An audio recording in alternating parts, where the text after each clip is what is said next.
Grabé esta película con una cámara mirrorless y con los equipos de mi productora. Rueda tráiler. Sí, ya el señor Jorge se encuentra en el itinerario.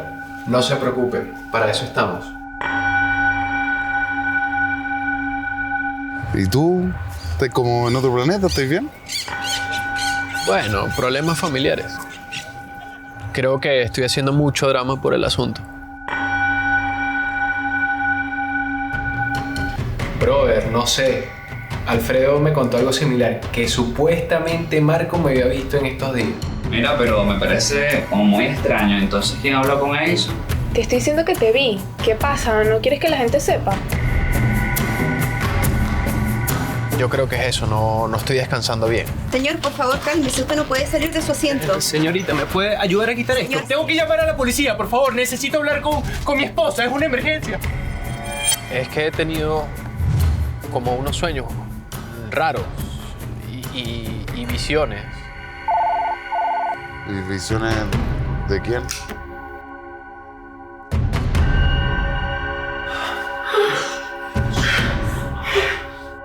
Prácticamente ya están muertos.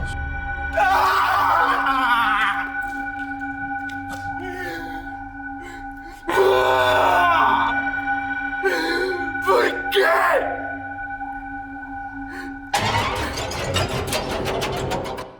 Les voy a dar un poco de contexto para que sepan de qué va esta película llamada Decisión, pero además de eso, para que sepan cómo surgió esta idea y por qué me involucré de lleno en este proyecto.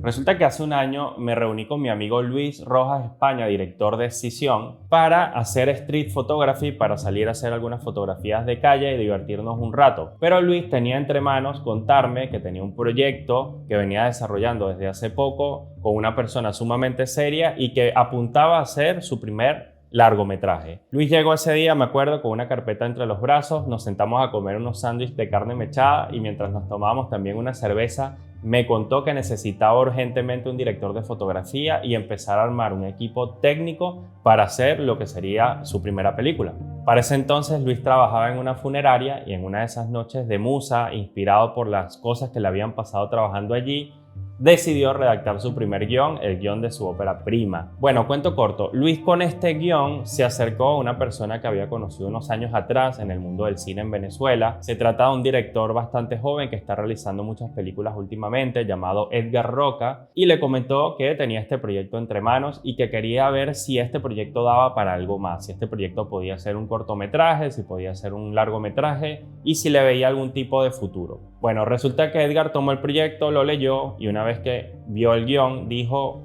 Luis, esto da para una película. Y esa misma idea justamente fue la que me transmitió Luis a la hora de convencerme de ser director de fotografía.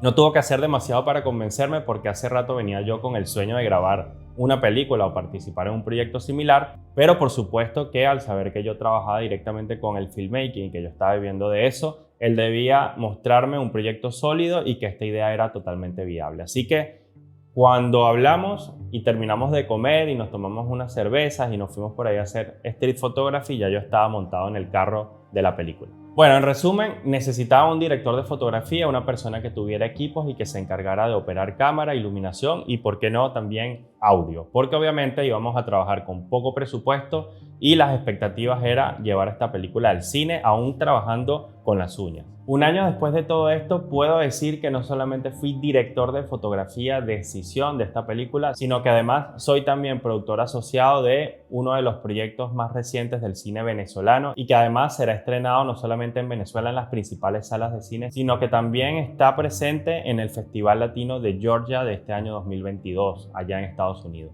Como esta película fue una coproducción chileno-venezolana, nosotros estábamos en Chile en ese momento, trabajamos con actores chilenos y venezolanos y Edgar, por ejemplo, estaba en Venezuela. Nos encantaría también que esta peli sea proyectada en los cines de Chile, estamos trabajando para ello. Y como este proyecto ha sido uno de los más importantes en mi carrera como filmmaker, quiero compartir con ustedes toda la experiencia. ¿Cómo fue que con una cámara mirrorless, con una Sony A7 III y con equipos directamente de mi productora, inversiones propias, inversiones del equipo en conjunto, logramos llevar esta película a grandes salas de cine?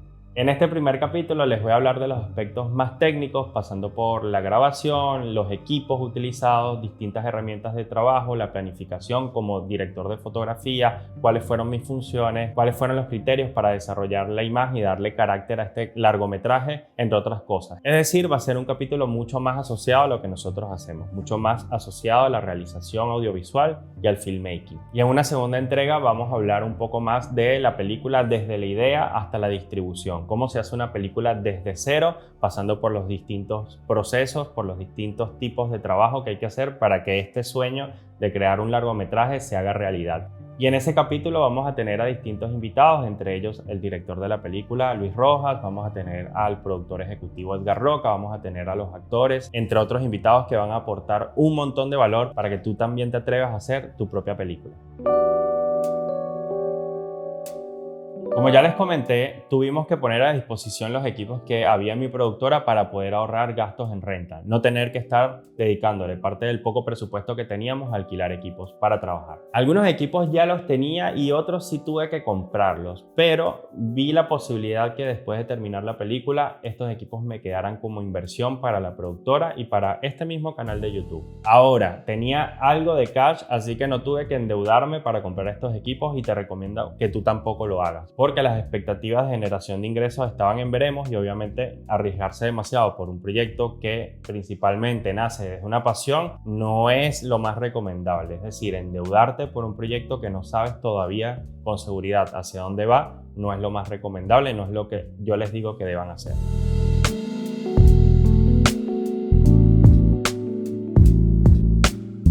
Ahora hablemos directamente de la imagen de la película. La cámara que utilizamos para grabar este largometraje fue la Sony A7 III, que era la cámara que tenía en ese momento. A disposición teníamos entonces los 8 bits 420 que nos proveía esta cámara. Nos hubiera encantado trabajar con 10 bits 422, pero no teníamos una Sony A7S III como la tengo en este momento. Pero bueno, teníamos que trabajar con una Sony A7 III que creíamos lo suficientemente buena para poder sacar una imagen de calidad, darle un toque cinemático y que fuera presentable ante los cines. Así que sí, nos fuimos con una Sony A7 III con todo. Para algunas tomas tuvimos que también utilizar una Sony A6500 porque en ese momento yo no me encontraba ya en Santiago de Chile, sino que me encontraba en Buenos Aires, estaba realizando algunos proyectos por acá y no podía estar presente en Santiago para poder rodar ciertas escenas que se grabaron al final. Lo que hicimos fue tratar de igualar en postproducción con colorización la imagen que salió de la Sony A6500, que tiene un sensor APS-C un poco más recortado, a la imagen de la Sony A7 III que tiene un sensor full frame, y consideramos que el trabajo se logró, que pudimos hacer que las imágenes se parecieran un montón, porque también decidimos grabar la mayoría de estas escenas de ambas cámaras con S-Log2, que es uno de los perfiles de Sony y que mejor funciona para trabajar con mayor rango dinámico y sacarle mayor provecho cinemático a las imágenes. ¿Por qué grabamos con S-Log2 y no grabamos con S-Log3 como perfil? Se sabe que el mayor rango dinámico en las cámaras Sony nos los provee el S-Log3. Sin embargo, cuando trabajamos con profundidad de color de 8 bits 420, las tonalidades de la cámara no son las mejores y solemos tener distintos problemas con la degradación del color, tenemos problemas de banding, los tonos de piel se ven bastante feos, existen como esos tonos magentas, amarillentos, verdosos que se crean alrededor de la piel, porque cuando trabajamos con 8 bits y usamos S-Log3, esos problemas son más evidentes. Exponer bien es bastante complicado y que la imagen se vea correcta y que se vea utilizable y poder editar el color se vuelve prácticamente imposible. En S-Log2 también es sumamente complicado hacerlo, pero utilizamos un truco para evitar tener este problema, ya les voy a comentar cuál fue. Era importante entonces que las pautas quedaran bien, que la imagen quedara bien y que no falláramos en la realización. Entonces, para eso garantizamos grabar con un monitor. Teníamos a la mano un monitor Fieldwork, que es el que yo uso en todas mis producciones, un Fieldwork Touch, que además este monitor nos permite meter dentro de él algunos LUTs que nos permite ver cómo va a quedar la imagen cuando la pasemos de perfil de imagen directamente al espacio Rec 709, es decir, cómo se va a ver la imagen una vez la estemos trabajando en postproducción y esté colorizada. Y sabiendo que teníamos esta ventaja, nos dimos la tarea previamente de sentarnos en postproducción y crear nuestro propio LUT, un LUT preparado directamente para la película según la colorización, la paleta de colores que queríamos lograr para ella. Es decir, nosotros fuimos a grabar con un monitor que tenía un LUT precargado que nos permitiera ver en todo momento cómo la imagen que era grabada en S-Log2 se iba a ver una vez aplicáramos este LUT en postproducción. Y eso nos ahorró un montón de problemas a la hora de grabar. Eso nos evitó tener problemas con la exposición en todo momento y además de ello pudimos colorizar de forma mucho más rápida y mucho más eficiente, porque simplemente era tirar el LUT a una capa de ajuste y posterior a eso solamente había que corregir color y hacer obviamente todo el trabajo de máscaras, todo el trabajo de colorización, que es bastante complejo, pero nos ahorramos un montón de tiempo. Otra de las decisiones artísticas para la película fue que grabáramos simulando el estilo anamórfico de las películas, el estilo 2:35:1 con estos scopes, estas rayas negras arriba y abajo que nos dan como esa imagen más cinematográfica. Obviamente no contábamos con lentes anamórficos para hacer el trabajo directamente en cámara y para después en postproducción trabajar con las medidas correctas, sino que por supuesto tuvimos que simular este estilo recortando, como les dije, arriba y abajo la imagen. Pero para saber en todo momento que estábamos componiendo bien pensando en este scope anamórfico con unas medidas de 3840 por 1632, necesitábamos también en el monitor utilizar una referencia y el monitor nos permitía colocar estos scopes de forma obviamente virtual, de forma de previsualización, y así de esa manera nosotros sabíamos cómo iba a quedar la imagen una vez la lleváramos a postproducción con estas medidas de recorte. Es decir, nos evitamos también en postproducción recortar cosas que necesitábamos en la composición, pero que si no teníamos estos márgenes de referencia gracias al monitor, hubiéramos tenido que recortar precisamente por no haber tomado previsiones. Para la película utilizamos los siguientes objetivos. Primero que nada, un Tamron 28-75 2.8. Este es un lente de zoom que nos permitió cubrir varias distancias focales y también obviamente tener cierta luminosidad para poder desenfocar el fondo en alguna de las tomas, sobre todo en los planos más cerrados. Y de esa forma, con la versatilidad del lente, va de 28 a 75 milímetros, es bastante. No necesitamos tener que arrendar, por ejemplo, una maleta de lentes en Santiago de Chile para poder trabajar. Obviamente buscábamos ahorrar costos, nos hubiera encantado contar con una maleta de lentes Prime, pero no era el caso, así que teníamos que sacrificar un poco la calidad para poder ofrecer cierta versatilidad y ahorrar algo de dinero. Aún así, consideramos que los resultados fueron bastante buenos y bastante contundentes. Pero no íbamos a utilizar un solo lente, así que yo tenía desde hace rato la espinita de comprarme un 24 milímetros y para ese entonces me la pasaba viendo videos en YouTube de cómo funcionaba el lente 24 milímetros 1.4 de Sony, el G Master, y ya tenía ganas de comprármelo desde hace algún tiempo. Es un lente bastante caro, pero yo dije, si para algo va a valer la pena este lente es para grabar una película, porque Luis, y de eso vamos a hablar más adelante, le gustaban los planos un poco más angulares, le gustaban los planos un poco más contemplativos y un 24 milímetros consideré en ese momento que era suficientemente bueno para poder cumplir con este requisito a la hora de realizar la película Escisión.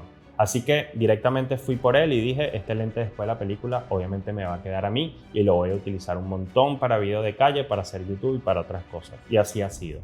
Así que grabamos con un 24 milímetros que nos permitió tener imágenes más angulares porque el Tamron llegaba hasta 28 nada más, y con estas imágenes más angulares yo tenía también mucho más margen de maniobra a la hora de recortar arriba y abajo para poder meter este scope tipo anamórfico y poder dar esa sensación de imagen más cinemática con mayor facilidad. Así yo evitaba recortar cosas importantes arriba y abajo porque tenía mucho más aire al obtener imágenes más angulares. El frame rate que utilizamos fue de 24 FPS y utilizamos obviamente la regla de los 180 grados para mantener la obturación en 1/50. En esto no hubo discusión. También utilizamos un filtro ND variable para poder recortar los pasos de luz cuando estábamos en exteriores. Recuerden que estuvimos trabajando con S-Log2 y el ISO mínimo, el ISO base para trabajar con este perfil de imagen es de 800, así que íbamos a tener una imagen muy estallada afuera y de esa manera íbamos a estar obligados de subir el shutter speed, subir la velocidad de obturación. Así que para eso, como les dije, utilizamos un filtro de densidad neutra variable.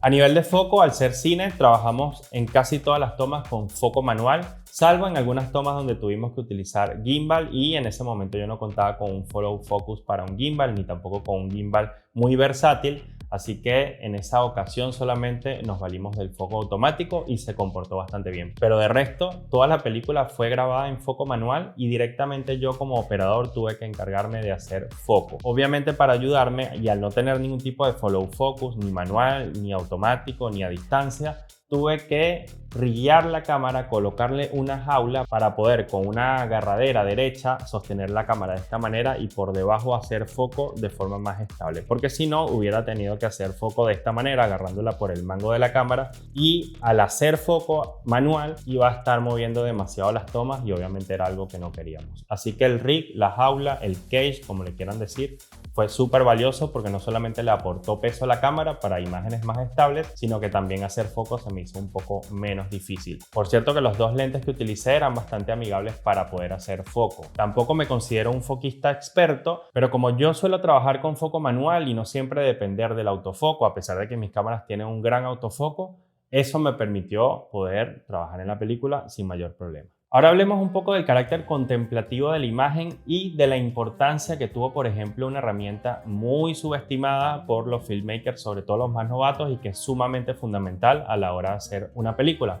Me refiero al trípode. Como les dije, la mirada del director, de Luis Rojas España, era tener planos mucho más contemplativos, unos planos más angulares, unas imágenes en muchos casos fijas, estáticas, que nos permitieran tener al personaje durante muchos segundos pensando, callado, en silencio, como maquinando qué es lo que iba a hacer, o en soledad. Queríamos lograr algo similar a películas que usamos de referencia, como por ejemplo La Llorona, del guatemalteco Jairo Bustamante, o Historias de fantasmas de David Lowery, o algunas películas de Michel Franco, como Después de Lucía, o Daniel y Eva. Y para eso sabíamos que íbamos a tener que contar con un buen trípode con cabezal de video. Y en ese momento yo contaba solamente con un trípode que fue el primero que me compré en mi vida, que es un trípode Manfrotto Action Compact, que no es un trípode pensado para hacer cine ni mucho menos, es un trípode que no soporta cámaras muy pesadas, que es un trípode más que nada para llevártelo en tu mochila y salir a hacer algunos videos y fotos de viaje. Entonces no era un trípode que tuviera este cabezal fluido, que me permitiera hacer buenas tomas, que me permitiera la mayor estabilidad posible, que la cámara no se moviera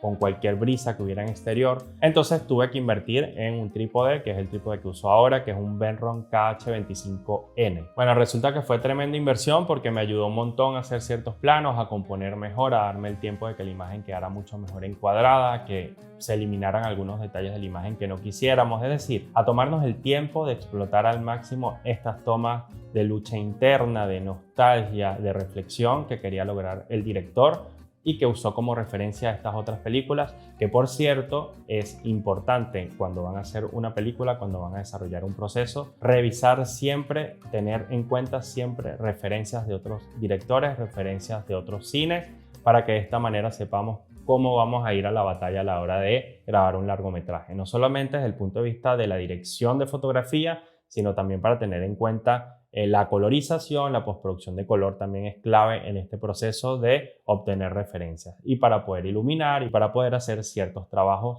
para que la imagen quede lo mejor posible y lo más fiel al estilo que busca el director. Y obviamente como director de fotografía me tenía que encargar no solamente de componer y de la cámara y todo eso, sino que también tenía que cubrir el área de iluminación. Y para eso nos llevamos dos focos que yo tenía en ese momento, los sigo teniendo, que son los Godox SLW60, que son obviamente unos focos utility, se usan muchísimo en YouTube y en ese momento me servían para mis trabajos corporativos y rindieron bastante bien porque tuvimos ciertas situaciones bien controladas donde era medio favorable también utilizar en algunos casos luz natural.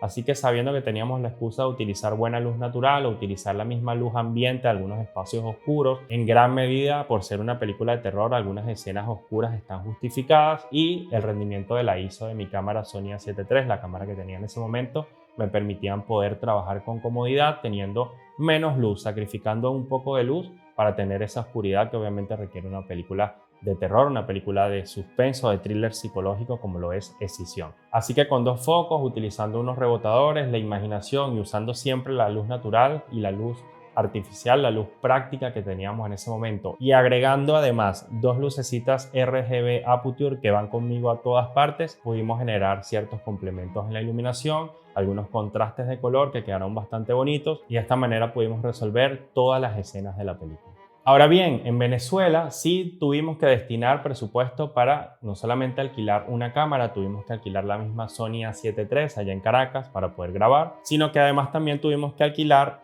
una maleta de lentes. Allá sí se justificó hacerlo porque no contábamos con una Sony A7 III ni con los lentes requeridos para hacer tomas similares a la que habíamos grabado en Santiago de Chile.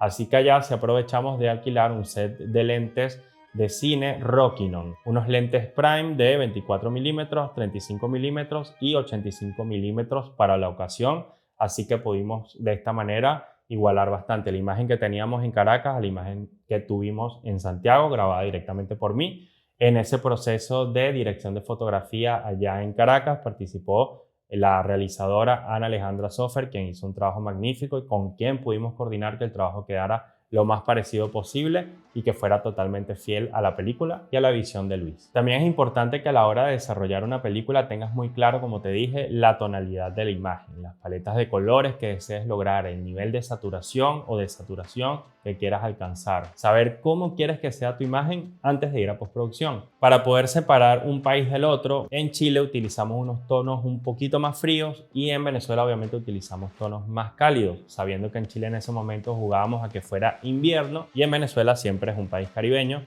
Obviamente es un país tropical, un país más cálido y que tiene muchas diferencias con Chile, que tiene diferentes estaciones a lo largo del año. Lo que sí es que esta película, al tratar también de migración, no solamente ser una película de thriller psicológico, sino que también aborda la migración como un fenómeno que ha ocurrido durante los últimos años en Venezuela, no quisimos caer en el cliché de, en colorización, de saturar la imagen o darle un toque melancólico y triste, sino que apostamos porque fuera una película bastante fresca desde lo visual, que jugara con muchísimos contrastes de color, donde contrastara el amarillo con azul. En algunas ocasiones nos fuimos un poquito más al sepia, a unos tonos un poquito más rojizos para poder dar cierta sensación de romance en las tomas donde participaban los protagonistas. En algunas ocasiones también quisimos apostar un poquito por ciertas características del cine giallo, utilizando la iluminación totalmente amarilla, roja o azul en la escena, jugando a explotar estos colores y que abarcaran prácticamente toda la imagen. Creo que es algo que caracteriza bastante la forma como yo trabajo la iluminación. Me gusta este estilo, me parece bastante dinámico, bastante fresco y me parece muy llamativo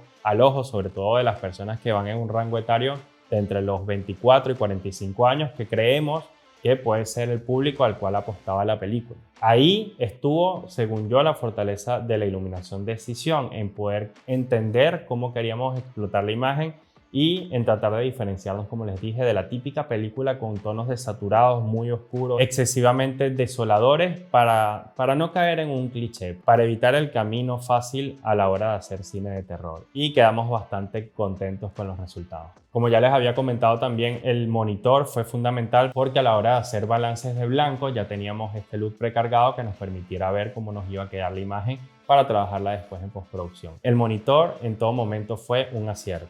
Y les dejo unos datos adicionales que son sumamente interesantes. Lo primero, para crear una pesadilla, que fue con lo que empezamos la película, hicimos uso de algunas tomas de iPhone 13. Yo, estando en Buenos Aires, fui a dar una vuelta por el cementerio de La Recoleta para hacer un video para mi canal de YouTube. Y en ese momento tenía el iPhone para poder hacer algunas tomas. Entonces hice tomas en este cementerio, me guardé esas tomas, las tenía por ahí grabadas en 4K. Y cuando estábamos editando la película nos dimos cuenta que podíamos sumar algunos elementos a la pesadilla del inicio que incluyeran estas tumbas, estas urnas o algunos extractos de estas tomas grabadas en cementerio. Y decidimos incluirlas porque quedaban bastante bien y pasaban, como decimos en Venezuela, pasaba colado. Es decir, nadie se iba a dar cuenta, al menos que yo lo comentara o yo lo dijera, que hay unas tomas realizadas con iPhone, lo cual es maravilloso, lo cual es impresionante saber que tomas de iPhone van a estar en una sala de cine inmensa en Venezuela siendo transmitida a cientos de personas. Así que estoy súper contento y emocionado de saber que no solamente con una cámara mirrorless pude hacer una película, sino que también algunos elementos de un iPhone 13 van a parar al cine directamente. Y ya por último, a nivel de imagen y como dato adicional, también utilizamos tomas de dron de archivo. Ya yo tenía guardadas algunas tomas desde hace tiempo grabadas con un DJI Mini 2, que fue mi primer dron.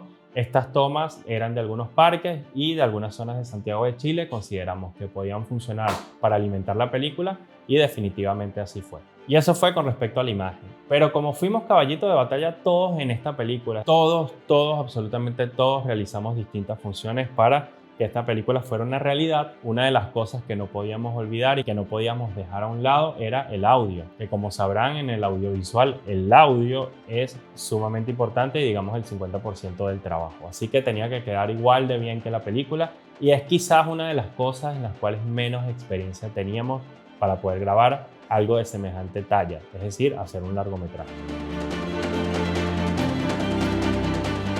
Dicho eso, la mayor inversión la tuve que hacer directamente para mi productora y para que estos equipos quedaran también para la película, tuve que comprar muchísimas cosas de audio que no teníamos. En ese momento entonces decidimos invertir en un buen micrófono supercardioide, un micrófono NTG4 Plus de Rode, un micrófono alimentado con Phantom Power para poder conectar este micrófono con un cable XLR directamente a una grabadora y que se hiciera la mezcla de sonido directamente para la película. Trabajamos en algunos casos en estéreo, en otros para ahorrarnos tiempo en postproducción trabajamos en mono y por supuesto después tuvimos que hacer todo el reajuste en postproducción para que el audio quedara del nivel necesario para estar en cine. La grabadora tampoco la teníamos, así que tuvimos que comprar una Zoom H4n que tuviera distintos canales para poder trabajar directamente en la grabación del audio de este micrófono supercardioide. Pero como un micrófono debe estar lo más cercano a la fuente y estábamos grabando una película y las películas requieren de muchos planos abiertos, obviamente teníamos que comprar un boom pole,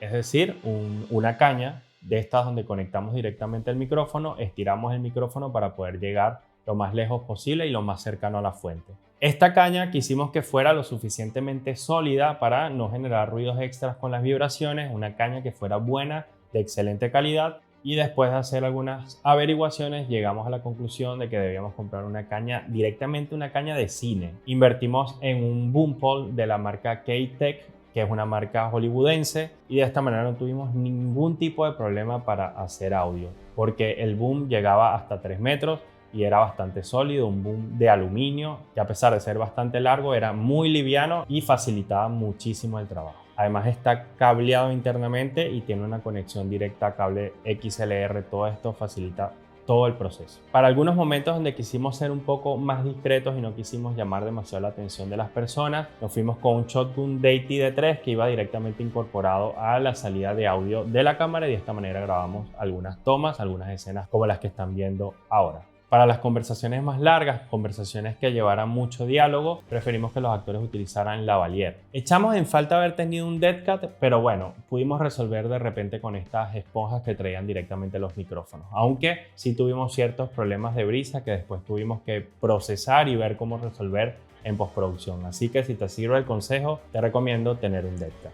Y esos son los aspectos que tienes que tomar en cuenta cada vez que vas a realizar una película y no tienes demasiado presupuesto. Estar pendiente de todas estas cosas te van a hacer un mejor director de fotografía, un mejor realizador. Y obviamente mi participación en Escision pasó por tener en cuenta cada uno de estos elementos que te comenté hace un rato.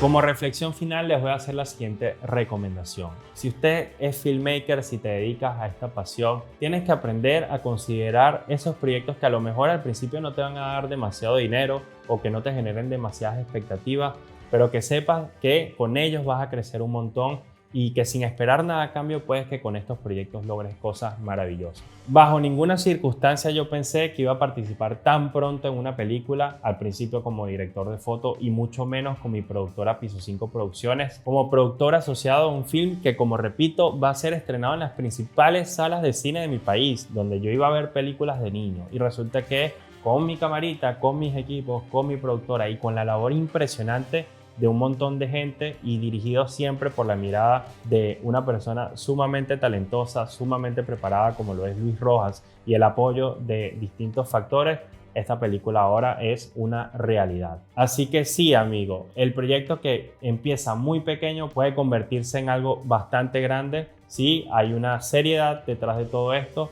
y si obviamente se lo proponen y se preparan para poder afrontarlo. Por esta razón es importante que siempre le dediquemos un 80% a la generación de ingresos con la pasión que tenemos para que obviamente sea rentable lo que nos gusta hacer, pero que dejemos también tiempo para ese 20% y que ese 20% sea no otra cosa que crear o apostar por ciertas pasiones, ciertos proyectos, como por ejemplo este canal de YouTube, que es una muestra de ello. Es decir, lo que consideramos que en un futuro pueda ser pilar fundamental para terminar haciendo realmente lo que nos apasiona y alejarnos de esos trabajos más cotidianos, más tediosos que nos deja la profesión. Esos trabajos que tienen que ver quizás más con clientes o con relaciones más transaccionales, que quizás no es 100% por lo cual empezamos esta carrera. ¿Se puede grabar una película con tu cámara y con las herramientas que tienes en tu estudio? La respuesta es definitivamente que sí. Nos vemos en el cine. Chao.